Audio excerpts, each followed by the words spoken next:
ஆரம்ப காலத்திலே அழைப்பு பணியிலே நடந்த அணுகுமுறையிலே ஏற்பட்ட தவறு. நாங்கள் தௌஹீதின் பக்கம், சத்தியத்தின் பக்கம் அழைக்கிறோம் என்ற பெயரிலே சண்டைகளை, கலகங்களை ஏற்படுத்தினார்களே, கண்டிக்கப்பட வேண்டியவர்கள்.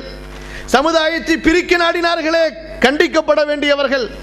அல்லாஹ்வுடைய தூதர் மக்களை ஏசவில்லை, குற்றம் செய்தவர்களை அல்லாஹ் எப்படி அழைக்கிறான் தெரியுமா? யா இபாதியல்லதீன அஸ்ரஃபு, பாவம் செய்துவிட்ட என் அடியார்களே என்று அழைக்கிறான். அல்லாஹ்வுடைய தூதர் ஸல்லல்லாஹு அலைஹி வஸல்லம் அவர்கள் சபித்திருக்கிறார்களா? யாரையாவது ஏசி இருக்கிறார்களா? அவர்கள் எப்படி பேசுவார்கள் தெரியுமா?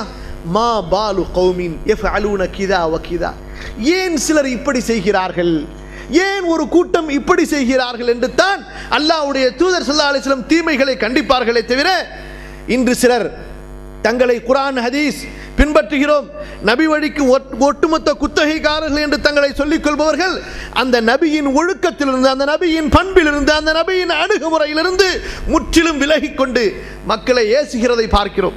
புரோகிதர்களே, எத்துணை வசை சொற்கள்! அல்லாஹ் அக்பர். அல்லாஹ் அவர்களுக்கு நேர் வழி காட்டட்டும், நமக்கு நேர் வழி காட்டட்டும்.